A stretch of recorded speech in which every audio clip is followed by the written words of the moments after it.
మహానాడులో అరిఫీర భయంకరంగా ప్రసంగించి ప్రత్యేక రాష్ట్రంపై క్లారిటీ ఇచ్చేశానని చెప్పుకుంటున్న టీడీపీ అధినేతపై ఇంకా తెలంగాణ వాదులు ఎందుకు మండిపడుతున్నారు? తెలంగాణ ఫోరం చేపడుతున్న రణభేరి సభలతో బాబుకు ఈ ప్రాంతంలో పట్టు పెరుగుతోందా? ఈ ప్రయత్నాలు ఎంతవరకు సఫలమవుతాయి? వచ్చే స్థానిక సంస్థల ఎన్నికల కోసమే తెలంగాణ టీడీపీ రణభేరి మోగిస్తోందా?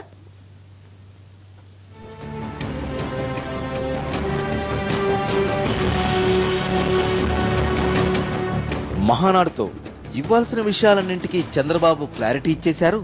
ఒప్పుకోవాల్సిన తప్పులన్నింటినీ ఒప్పేసుకున్నారు. ఇది టీడీపీ అగ్రనేతలు సీనియర్లు చెప్పే మాట. ఇంతకంటే క్లారిటీ ఇవ్వాల్సింది కూడా ఏమీ లేదని పదే పదే చెబుతున్నారు. అయితే తెలంగాణపై చంద్రబాబు ఎన్ని మాటలు చెబుతున్నా, ఎంత క్లారిటీ ఇస్తున్నా తెలంగాణ వాదులు నమ్మడం లేదా? పరిస్థితి చూస్తుంటే నిజమేననిపిస్తోంది.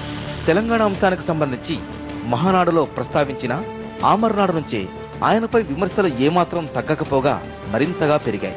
ఇక తెలంగాణ టీడీపీ నేతల రణభేరీ సభలను అడ్డుకోవడానికి తెలంగాణ వాదులు నానా రకాలుగా ప్రయత్నాలు చేస్తూనే ఉన్నారు. కరీంనగర్ సభను అడ్డుకునే ప్రయత్నం చేయగా ఈ నెల 10వ తేదీన తాండూరులో జరిగే సభలోనూ రచ్చకు ప్రయత్నిస్తున్నారు. ఇక కేసీఆర్ సంగతి సరేసరి. టీడీపీ పెట్టిన అవిశ్వాస తీర్మానం తూతూ మంత్రం తుమ్మకాయ మంత్రం తప్ప, అది మ్యాచ్ ఫిక్సింగ్ వ్యవహారం తప్ప వాస్తవమైన స్పిరిట్లో పెట్టినటువంటిది కాదు. నిజంగా టీడీపీకి చిత్తశుద్ధి ఉంటే వాళ్ళు ఎప్పుడైనా సరే పెట్టచ్చు. ప్రభుత్వం విశ్వాసం కోల్పోయింది అనుకుంటే బాజాప్తా గవర్నర్ దగ్గరికి వెళ్ళి నోటీస్ ఇస్తే గవర్నర్ సచ్చినట్టు శాసనసభ పిలవాల్సి ఉంటుంది. ప్రభుత్వాన్ని బల నిరూపణ చేయాల్సిందిగా కోరాల్సి ఉంటుంది. అయితే ఏది ఏమైనా సరే తెలంగాణలో చంద్రబాబుకు పట్టు పెంచడమే లక్ష్యంగా తెలంగాణ టీడీపీ నేతలు రణభేరీ సభలను నిర్వహిస్తున్నారు. ఇటీవలి కాలం వరకు ఈ ప్రాంతంలో చంద్రబాబు ఫోటోలు అంతంత మాత్రంగానే కనిపించేవి. అయితే దీన్నో ఛాలెంజ్ గా తీసుకున్న తమ్ముళ్లు తమ అధినేత ఫోటోలు, ఫ్లెక్సీలతో బహిరంగ సభలను కండక్ట్ చేస్తున్నారు. మరోవైపు తెలంగాణ విషయంలో టీడీపీ నేతలు ఇంత అగ్రెసివ్ స్టెప్స్ వేయడం వెనుక మరో కారణం కూడా కనిపిస్తోంది. త్వరలో స్థానిక సంస్థల ఎన్నికలు రాబోతున్నాయి. ఇప్పుడున్న పరిస్థితుల్లో తెలంగాణలోని టీడీపీ ద్వితీయ శ్రేణి నాయకత్వం అంతా దాదాపు టీఆర్ఎస్ పార్టీ వైపు వెళ్లిపోయారు. దీంతో క్యాడర్ను కాపాడుకోవాల్సిన పరిస్థితి ఏర్పడింది. దీన్ని దృష్టిలో పెట్టుకుని రణభేరీ సభల ద్వారా ప్రజల్లోకి వెళ్లడంతో పాటు క్యాడర్ను కూడా కాపాడుకోవచ్చనే ప్రయత్నం చేస్తున్నారు. అందుకే పదే పదే కేసీఆర్ కేవలం స్థానిక సంస్థల ఎన్నికల కోసమే ఉద్యమం చేస్తున్నారని ఆ ప్రాంత నేతలు ఆరోపిస్తున్నారు. మరోవైపు తమకు అడ్డంకిగా మారిన కోదండరాంను టార్గెట్ చేసుకున్నారు. అందరం ఏకతాటి మీద కలిసి పోరాటం చేద్దాం.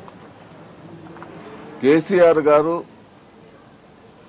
కోదండరాంరెడ్డి గారికి విజ్ఞప్తి చేసేది ఒకటే, ఇప్పటికీ మీరు ఎన్నో తప్పులు చేశారు. తెలుగుదేశం పార్టీని భూస్థాపితం చేయాలనో వేరే పార్టీ వాళ్ళతోటి మ్యాచ్ ఫిక్సింగ్ పెట్టుకుని ఒక డ్రామా ఆడారు. తెలంగాణ టీడీపీ నేతలు ఈ రకంగా ఏదో విధంగా పార్టీని ఎలాగైనా సరే మళ్లీ పట్టాలెక్కించే ప్రయత్నం చేస్తుంటే వారికి నాగం కంట్లో నలుసులా మారారు. తెలంగాణ వచ్చేదాకా స్థానిక ఎన్నికలకు దూరంగా ఉండాలంటూ సూచనలు చేస్తున్నారు. ఎన్నికలు పెట్టాల్సిన పరిస్థితిలో వస్తే యునానిమస్ గా అందరూ కలిసి కూర్చొని యునానిమస్ గా ఒక క్యాండిడేట్ ఎన్నుకోండి. తెలంగాణ మన ప్రయారిటీ ఉండాలని చెప్పి కూడా వాళ్ళందరికీ విజ్ఞప్తి చేస్తున్నాం. తెలంగాణ ప్రయారిటీ ఉండాలా?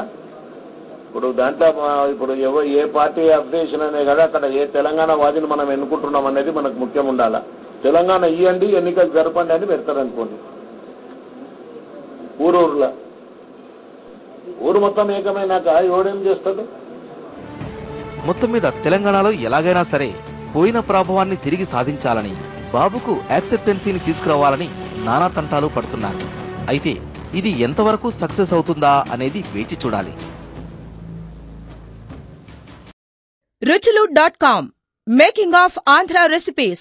Recipe videos in Telugu for all varieties of veg, non-veg, baking snacks and desserts. Please visit ruchulu.com.